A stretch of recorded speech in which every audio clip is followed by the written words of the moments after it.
Now, according to far too many social media pundits, what's worse than a Yamaha Niken? 2 Yamaha Nikens.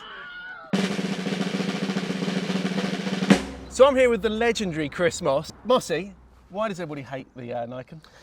Because they're not prepared to sort of think out of the box.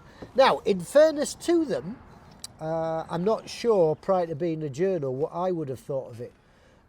My story is, I knew it was coming, I read the launch, but I didn't really pay too much attention to it until a certain Andy Smith, former big chief at Yamaha, said to me at a formal function, "Have you ridden that Yamaha yet?" Yeah. And said, "Bit special, you know." Anyway, I went away thinking, former big chief at Yamaha says positive things about Yamaha motorbike. Yeah. You know, who cares, you know. And then I thought, sorry, let's give it a go. And I did 825 miles on it. And I paid for the juice myself because I'm a freelancer, an impoverished freelancer at that. And I couldn't get enough of it. And I asked Jeff Turner if I could have one as a long-termer. Yeah. So that's the story of my transformation, if you like. Sort of, I don't know, it's a bike, a questionable one at the time. Now, to set the scene, you're quite experienced, aren't you? I've done a bit. I've done a bit. What's your background? I mean, sort of riding for over 40 years now, raced, been a journo for like 22, done a bit. For MCN and everything. Yeah, I did, yeah. I've done a bit. I've ridden bloody hundreds of motorbikes, but I've never ridden anything quite like the Niken. And that's one of its most appealing virtues for me. Before we go, I know you absolutely love this bike. Oh, we can't call it No, a bike. I don't. Right, be careful. Okay. I can't love it. Okay. I am in huge admiration for it, but I can't love it. Okay. We'll come to that in due course. We also can't call it a bike because far too many pedants will say bike. No, I'm calling it a bike. Right, it behaves like a bike. Listen, you tip it over going into corners, you can wheelie it, you can crash it. We'll come to that later as well. It behaves like a motorbike. It's a motorbike to everyone except motorcyclists. I wouldn't say motorcyclists because I'd consider there are plenty of motorcyclists who are open-minded, adaptable, excited. Plenty. I'd say they're in the minority when it comes to the Niken, unfortunately. Yeah. Listen, all of these we things... should point out that you're not a man who is easily swayed or minces words about something. If you don't like something, you have upset people in the past, haven't you? I have. Listen, I've upset Honda and I've upset Triumph because of their views of my views. Listen, why would I ask for a Niken as a long-termer if I didn't rate it? Yeah. It's all right. Noise is okay? It's nice as well, no? It is a nice noise. Listen, I'm privy to the choice of a few motorbikes as long-termers. And, you know, just to put things in context as well, I'm not won over that easily. I don't just go for the biggest, brashest superbike. In the past, I've had NC 750X, I've had V-Strom 650, both of which I've rated hugely. I like to think that I've got a broad enough mind to take on board anything that suits me, you know. Yeah. And because the Niken suited me after that first 800-mile test, I asked for it. And I'll tell you, man, I didn't expect him to say yes, but I was well chuffed when he did. Yeah. Yes, please, lovely, thank you. Nikens are important, but not as important as bacon buddies, man. Thank you. Thank you. Cheers mate. Yeah, I mean, I've had it, well, we've both had them for about 6 months, haven't you? You've got it you're writing about it in Motorcycle Sport and Leisure. I am. So we used to work together on that. I've had it, we've both had it right through the winter, haven't we? Yeah. Brilliant winter bike. Yeah. We'll come to that as well. Yeah. I was doubtful. I got it into my head that, so you've got an increased contact patch on this bike, on this motorcycle. Call it a Niken. On the Niken. Okay, you've got 2 wheels, but if, let's say you could take an MT-09, it's an MT-09 motor, it's completely same tune and everything, isn't it? If you could take an MT-09 and put 2 front wheels on it without adding any extra weight, and you kept the tyre pressures the same, the contact patch in total on the front would be the same as it was with 1 wheel. Because the contact patch is dictated by the weight and the tyre pressure. So you wouldn't gain any contact patch. But this has got I'm guessing about 50 kilos of that extra weight over the MT09 is on the front of this thing. Right, can I butt in straight away? Got them. When you're talking about things in that sort of scientific manner, my disinterest button gets pressed. I just know it works. Yeah. I almost don't care why it works. I just know that it does. Well, I got it into my head though that extra weight that's pushing down and giving you the force, like a Formula One car can take advantage of its massive tyres because of the downforce. But that downforce weight disappears when you slow down. The weight don't disappear on this. So I got in my head that centripetal force would want to be throwing the bike outwards in a corner, which is why we took it on track, put rigs on it and tried to crash it. And you've seen that video, haven't you? And well, you knew it worked anyway. I did, but no, it was good to see Chris on it. That bloke knows how to ride. I mean, I'm under the impression actually that the more you push it, the much more likely you are to be impressed with it. Yeah, definitely. If you ride it normally, I think you're going to be impressed by the safety that it offers through its extra grip. But if you ride it hard, and better and faster men than me, and there's plenty of them, have ridden it and You're not slow, Mossy. Listen, Ian Cobby was on it at Silverstone, first time he'd ever rode it, and he just sort of went, wow, and he saw the potential of it straight away. He's a man he got to the limit of the front quite quickly because he's got sufficient skill, but he marvelled at the way that it gave him plenty of warning before it was likely to go bush. That's exactly what Chris said as well, isn't it? Yeah. When it's gone, well, what is it like when it's gone? We'll come to that later. Let's extol its virtues first before we talk about my inadequacies. Listen, we're on to the riding thing. My deal was I was riding it more and more and not having it move at all. And I just sort of thought, what on earth do you have to do to get this thing to feel sort of unsafe? So I started taking it to places where I'm deliberately cautious. There's a few roundabouts near where I live in Cirencester. They've got a polished surface. Some of them, when they're wet, are like ice. The camber's a bit odd, they're a bit bumpy. Listen, everybody knows a corner or roundabout like that. And I just couldn't get the thing to move. Then I went to Thruxton on it. I can tell a few stories about that as well. I went with the IAM lot, and they had put a couple of extra chicanes out on the back straight to make sure everybody didn't howl into that final chicane and make a cock up and die. And chicanes are Niken's heaven, aren't they?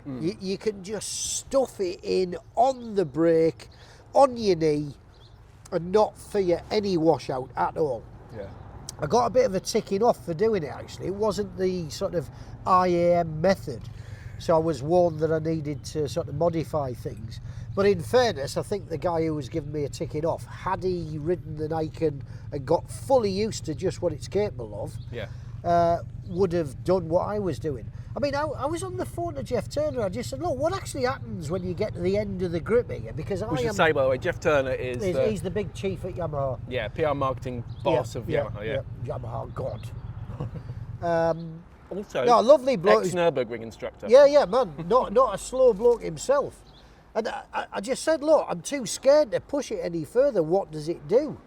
Anyway, he warned me, and this is something that I did learn in due course, that at first it understeers like a car. Yes. You know, listen, I've never had it happen on the road. I'm unlikely to. But at Silverstone, I got to the point where I couldn't do it on demand like Cobby could, but I just got to the point where he just started doing that, and that was a lovely warning for me to just sort of, tell me you can't go much further than that, son, But one of the other virtues is you can leave the house on a cold day when the tyres are absolutely stone cold, even if it's wet, and just not care about what you're about to ride over. It's got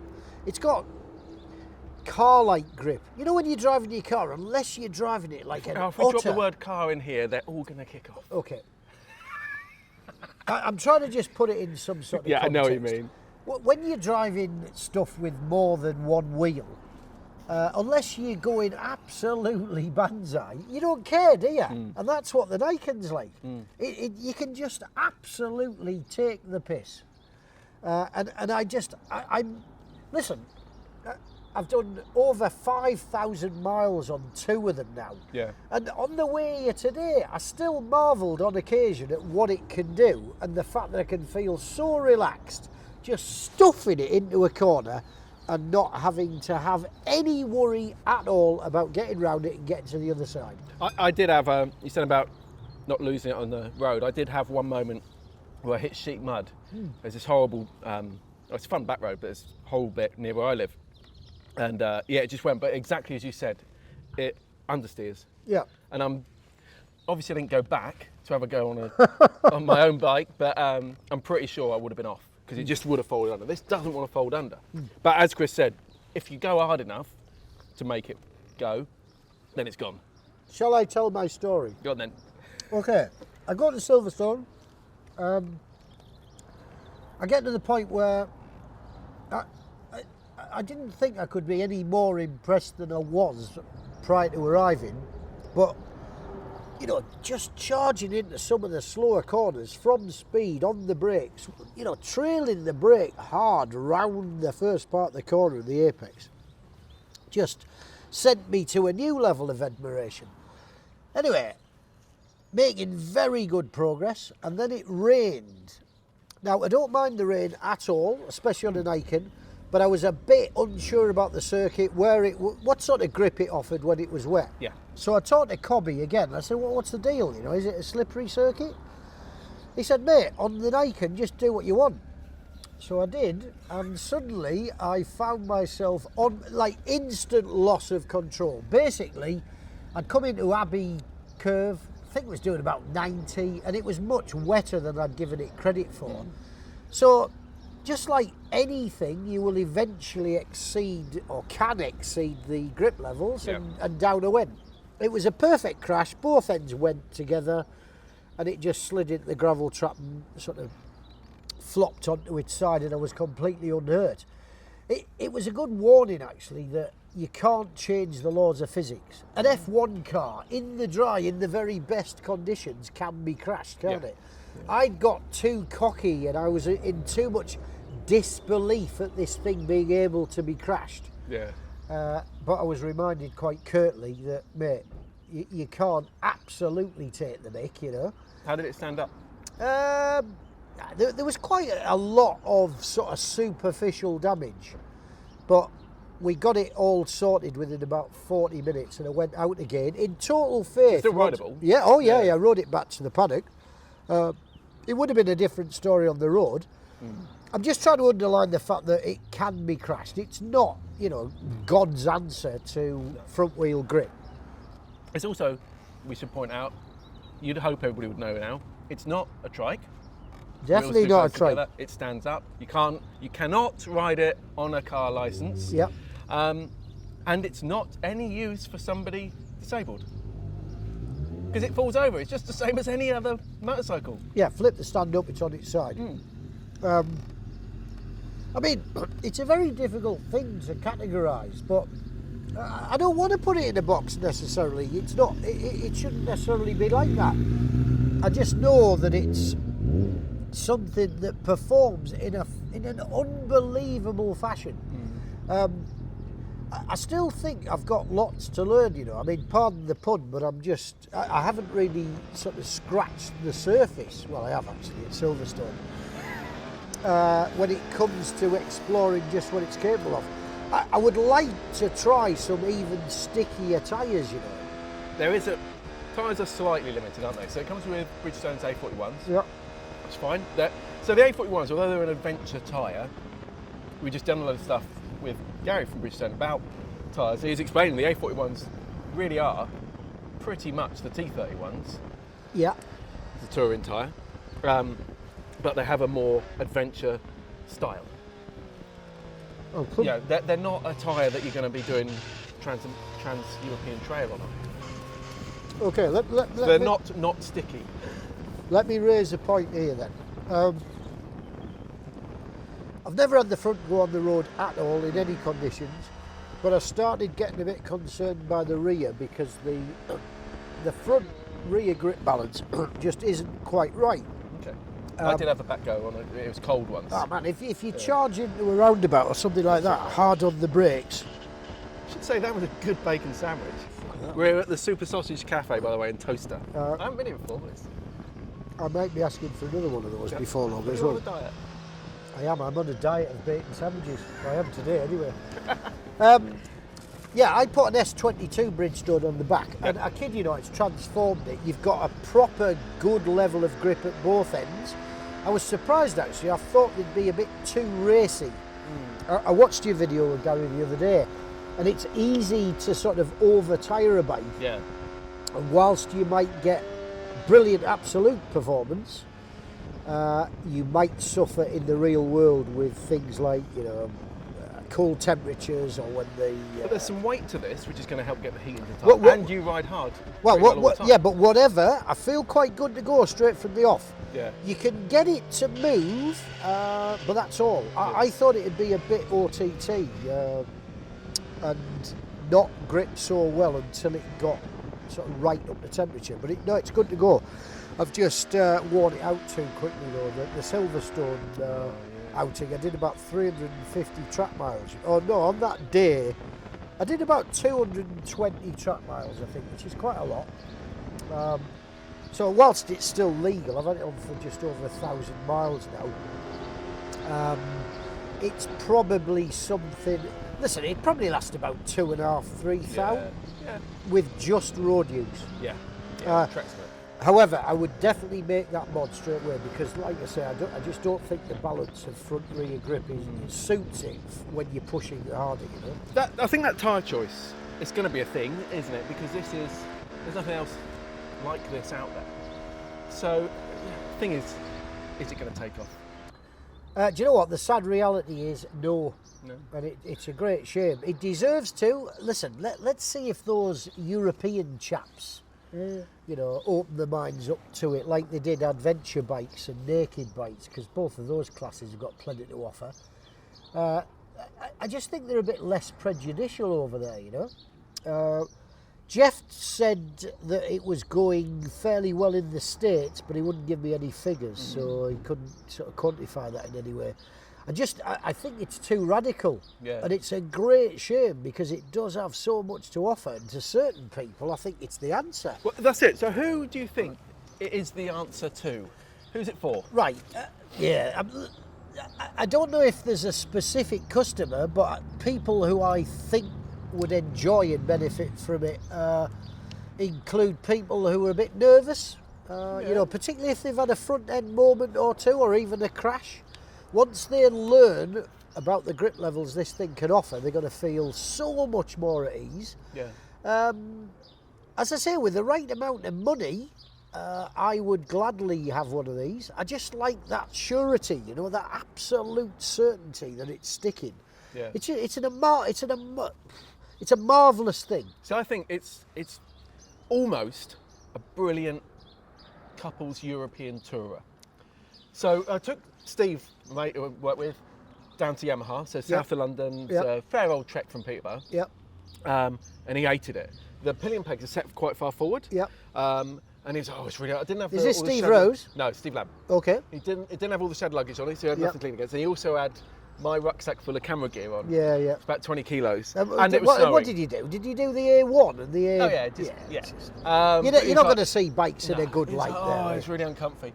So that made me think, I don't know. But I took Helen out on it the other day. Oh, right, okay, yeah. And she said it's great. So it's really good, especially because she loves it with the luggage. You know, she can lean on it, back on it. So great, comfortable for pillion. I love the fact that because it's more biased to weight over the front, isn't it? They say, it's 50-50 weight distribution when you're on it. So it's not 50-50 weight distribution then, is it? But it's got more weight over the front. When you fully load it up with luggage and a pillion, it doesn't get that vague feeling. I got you, it's still quite planted. And it's got a remote preload adjuster, which you can just about do while you're riding. It's a bit awkward, but having that is great. But the fact that, you know what it's like on a tour, a lot of time you fully load it up and it's still fine, but it's just got that slight I know what you're saying. But that doesn't do that then? No, it is. I found filtering when it gets really tight. So when Steve and I went down to Yamaha, it was rush hour, it was snowing, it was horrible. And then it felt top heavy because you got all that weight up the front because of the mechanics and it's up higher. And it was just, and with him on the back, it was just like, oh, but with Helen on the back, normal ride and everything. So, let's say you're going touring through Europe into the Pyrenees, stuff like that, you get some slightly sketchy surfaces, or maybe it's snow. This is amazing. And it's got, it's and do you know what? The use of that word is not overstated. It is bloody amazing. Yeah.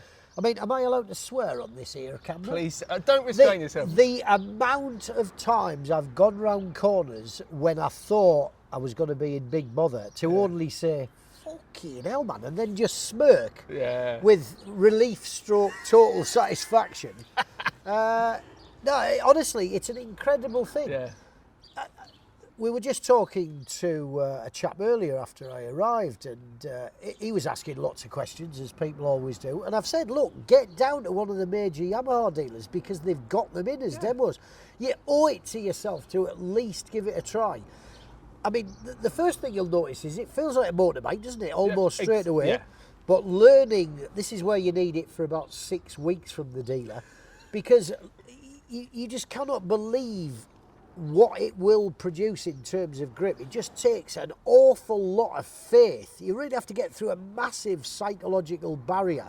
At the point where you just think, I should be off here. Why am I pushing things this hard? This is too scary. It goes, mate, is that all you've got? Is that all you've got? Yeah. Now that probably leads me to the fact that it can be crashed. I have mentioned that, haven't I, already? Yes. Well, we were saying about who's it for. So yeah. Helen found it great as a pillion. The fact that it's got 195 kilogram payload capacity. Yeah. That's only 8 kilograms less than an FJR 1300. Now, obviously it's an MT-09 motor. You can get the Tracer 900. Yeah. People are much more accepting of that. Brilliant bike. Yeah. Really love it. But it hasn't actually got a fantastic payload capacity. Right. If you try to fully luggage that up... Is this the Eddie Stobart of this motorcycles then, is it? Well, it's not got FJR capacity, but it's only 8 kilograms down. Yep. Something like a Tracer 900, actually, by the time you've got a pillion on it, and if you fully load it up luggage, you'll be over the payload. Now, everybody, I overload stuff, but technically, it's illegal. You could get done for being overloaded. And I'm a bit bored with this bit, you know. All right. Listen. The end. So it can carry a lot. To me, it is the perfect European tour. But you can only get 135 miles before you've got to fill it up with fuel. Listen. 150 is the best I've got, and I've had to fill it up. You can you can stretch it to about 180, but you have to try. That's riding well, gentle. I know I'm a bit heavy-handed. No, you have to make the effort, and I do agree with you that 150 is about the expectation, isn't it? And I mean, like you, I think that's a bit restrictive, and I just hate filling up, man. What a chore. Fortunately, Helen has a lot of wheeze. She wants to stop all the time anyway. I mean, I think you need the GT spec to even consider going far. The screen on the standard screen, like the one on yours, is pitiful. On my own, it's got this buffety... There's no protection. It's down there. It's noisy. It's got that horrible drumming sound. Yeah. And I know it's with Helen on the back. She tucked herself behind me, so because she sits quite high on it. Yeah. She said, so she's 5'4", something like that, yeah. and she's above me. And she said it was really buffeting. Choose a small girlfriend. Yeah. The advice we're giving. She was saying it was really buffeting, so she tucked behind me. But then I was like, when you get that thing where your head's getting dragged. She was fine, but I found it really uncomfy. So you'll find with that, that's the Yamaha screen, isn't it? Total difference. I can't agree with you about all the GT spec because I don't really like that luggage. Why not? The security issue. Yeah, it's not waterproof. It's not that secure. No. You need to put little padlocks on it. It's a bit makeup bag, isn't it? Yeah. Bit pencil case. Now, I was looking at that with envy, really. They look a bit... Good stuff. It looks a bit wide. Yeah, it's not really any... I mean, so on my KTM, I had narrow panniers on the back, so I knew I could get through it. And I'd often only carry one, so I knew I could get through traffic. That is bigger, but you get the bars through, you're going to get it through anyway. Yeah, I'll tell you. You get a full-face lid in both panniers, in either pannier. Okay, so that's carry good. 4 lids. Yeah, that's good. Can't get 4 people. That's good. Ask me what I don't like about it. What don't you like about it, Mossy? Right. The inability to filter quite as readily as you can on 2 wheels is occasionally irksome.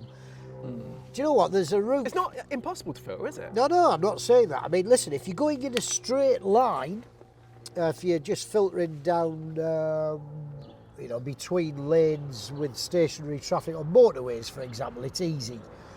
But if you're going down the outside of traffic and you just need to get in at the head of the I know lights, what you mean. Yeah. the keep left bollards island can prevent you getting in Yes, sometimes. even moving around the garage, your wheels catch, don't they? Yeah, they do. Yeah. So listen, it's not quite as good. Oh, and the other thing that annoys me when filtering. So I haven't finished being annoyed yet, but okay. Well, this probably go on. annoys you as well. If you're going down motorways, whatever, or somewhere that's got cat's eyes, Yeah. or the M25 that's got that yeah, horrible yeah. channel, you can't avoid it because you can't go just to one side of it. This is not the end of the world, I hasten to add. It's pretty irritating, though, isn't it? It's not bothered me.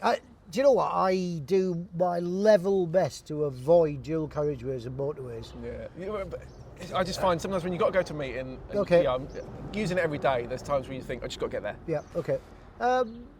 Listen, I have used motorways and it's not come to my attention much. Okay. So, yeah, ideally I'd like a bigger tank. The mirrors are a bit iffy. Why did they put them there? I'd much rather have them on the bars. Yeah. Then I can get to them. Yeah. Adjusting them's a pain in the arse. It's a bit big and heavy to wheel about with engine off, isn't it? Yeah. The screen's rubbish. Standard screen. Yeah, That's standard the Yamaha's screen's GT rubbish. screen. And that, unless I weathers a bit, doesn't it? Yeah, finish is not We as both- good. Do you know yeah. what? I've had all year biker treatment done to mine. And I did. So you Yeah. had yours done with ACF50. I Yeah. did mine with Yeah. XCP. But But the there are areas, still- there's areas that you can't Yeah. touch, like near the wheel and stuff. And there's Yeah. just bits that. But yeah, I can only surmise that mine's a bit sort of corroded under all that muck because, Yeah, as you see, I'm not a man who likes to get the Well, old. these are both getting. I've done 3,500 miles on mine. Is that You've all? done- I've done 4.2 on this one. And Remember, I've paid for this, and the deal was whoever trying to got to put me in his 1,000. pocket now. Whoever got to 1,000 miles first was supposed to be buying lunch. I forget that got arrangement. to 1,000 I miles forget that first? arrangement. Can I build up to what I hate about it Go on then. most of all? Sorry, Ross. Right, here's the deal. Okay. The attention that it gets. Yes. It's. Yeah, lovely, mate. That was really good. What Thank time you. do you close, by the way? Half two, right. Is it okay to get another? Yeah, okay. Oh, you still got some. Go on there. Yeah. Cheers. Thank you. Really nice. Thanks a lot. Thank you. mate. Yeah, the attention it gets. Right, when Yeah. you first get the Niken, I think it's quite a novelty. I mean, loads of people look. It doesn't have to be a bike owner, does it? No. Yeah. Women drop their shopping. Kids point, don't they? I mean, blokes digging the road just sort of stop and have a look. It's a weird looking thing. Quite Yeah. naturally, it makes people stop and stare. But it also attracts piss-taking bikers. And because I like it so much and I admire it so much, I take it as a sort of personal offence when Yeah. people start having a go at it. I mean, I went on the Yamaha stand at the NEC and after just 5 minutes I had to come off the stand for fear of doing and certainly saying something I would later regret. It just gets panned by people, you know. And there is a common factor with each and every one of them. None of them have ridden it. Yeah. You know, if you ride it, you will understand. Until then, I mean, just keep it in there. I don't understand why people have to get so upset about it and so angry. Like electric bikes, the only way people could hate this more is if it was electric. But because but why? it's They're not because gonna it's ride- the human race. It's not isn't replacing their it? motorcycles. Because it's the human race. Somebody said on Facebook, this is about the electric bike, somebody said on our Facebook page last night, because I was looking at what was on there, they said, they were saying, no, electric bikes are shit. No, not Yeah, having but it. on what But basis? On what basis? So we questioned it, and then he went, I don't like change. I'll tell you what, We let's should go still be back. on Let's go steam. back to Bantam, shall we? You know, and drum brakes and Yeah. like 12 horsepower, if that. This is a major advance. I mean, all credit to Yamaha It's for not being. going to change motorcycle. It's not going to mean you can't have a two-wheeler anymore. Yeah, but you know, we're a conservative lot, aren't we? That's the problem. We don't deserve it in many ways, you know. I mean, all credit to Yamaha for being brave enough to give it a go. I mean, Jeff told me the other day that it's been in development for 12 years, man. No way. I think he was trying to justify the expense of it, actually. They're trying to claw some of that back. But, you know, who'd have thought that a major manufacturer would have given it a go and It got takes it some balls to do, and innit? Yeah. got it right? I think it's unlikely, and I hope to God to be proved wrong, but I think it's unlikely they're going to get the money back, you know. It's just not good. It's too niche, isn't it? It's a niche within a niche within a niche. And it's a great shame because it's just got so much to offer. I think the brakes could be a bit better as well, John. There's a lot of way to stop when you're in a real hurry. Yeah. Just the unscheduled stuff in a straight line. I mean, given the fact that you can charge round corners with the brakes still on to a fair degree, that's less of a problem for the sort of stuff that you can see, the rehearsed stuff. Yeah. But if something jumps out in front of you and you need to stop a bit sharpish, I just think they're not quite man enough. I would love to have one of these and chuck a load of money at it, you know, put some proper sort of rubber on it, maybe try to lose a load of weight, you know, just put a load of carbon on, change the wheels. You lose the weight, to be honest. I mean, it's got a bulkier subframe, which gives you that carrying capacity. I'm clearly talking about a lot of money, maybe a different chassis or something. Yeah. The concept of it, I just wouldn't mind investigating just what it's capable of. I mean, can you imagine someone like Rossi on this bike? Well, a few people said I'd love to see a race series with this, man. And it would be cool. Oh, man, but people also said, I want it with an MT10 engine, then I'll be interested. Like, well, they still won't be interested in it. And why would Yamaha make it even more expensive? I mean, it's 13.5 grand, isn't it? I see what they're saying, you know. I mean, if Yamaha made an effort to make it sexier, you know, by putting Rossi on it and just sort of giving it a bit more of a sporty reputation than it's got currently. Yeah. A lot of people think, as you've said, it's for people. But it's not the right thing to do because it's a brilliant tourer. I'm just trying to help it. Yeah. I want it to be. I want it to be more popular, and I think that's the only way. You know, Yamaha are putting a lot of effort into pushing it, promoting it. Is he making a bit too much of a racket for it? He hasn't actually got an end can on that. I was going to say, that is not... I admire him for starting up in front of about 8 cop bikes. Listen, Yamaha are pushing it steadily. You know, they're giving it lots of promotion. As I say, at Silverstone recently, they had a 2-day track session. That obviously costs a lot of money. Yeah. A load of dealers came to try it. A lot of them, well, I spoke to about 15 guys who'd ridden the bike, and all of them were converted. They've started to expand the dealer network that has them as demos. Slowly but surely, they're trying to push and promote it, but I just think to give it a bit of a leg up, it just needs a bit of a sexier image. Yeah. Let's have a sportier version of it. Yeah. I don't know what the answer is, and it sort of just underlines the fact that we're dealing with a very, very stubborn audience here, aren't we, you know? That's what I don't understand, though. Why get so upset about it being there? Because it's people, isn't it? I had somebody shout across the road to me, going, "Oh, mate, do you have that made specially for you?" It would be shit if I did have no legs or something. Yeah. Michael Neves parked here up. The first bloke that ran over said, "Oh, is that for people who can't ride, mate?" You know. This is Michael Neves. Yeah, and I think he declined to comment, as he should have.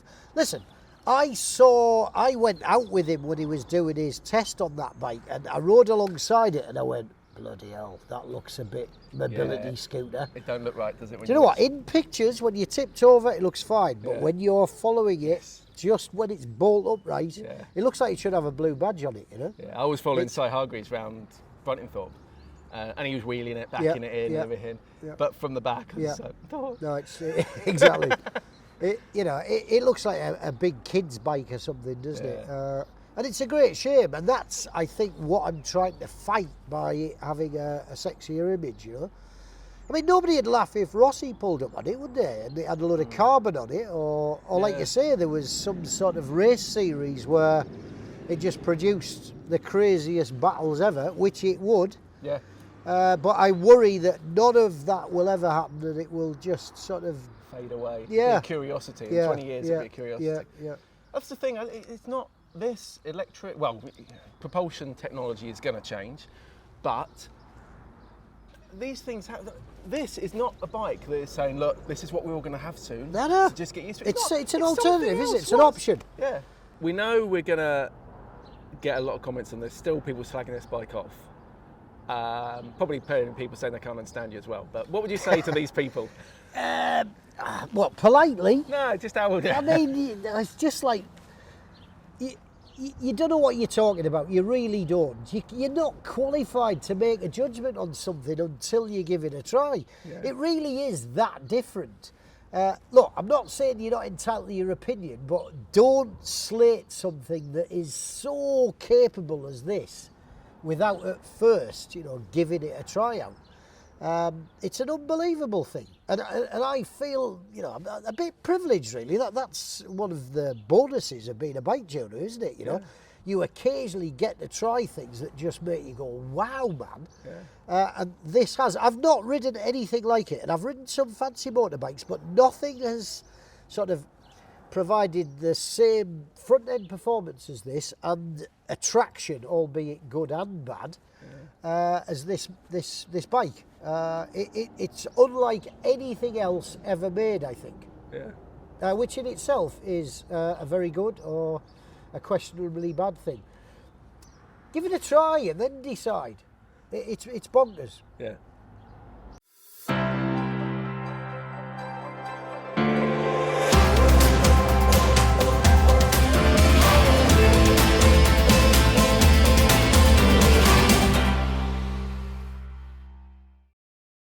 I was in a cafe the other day and some guy bulls in, he goes, "So you're trying outside, mate?" Hey. And I just wanted to say, mate, Foxtrot Oscar, just fucking have your sandwich and be damned with you,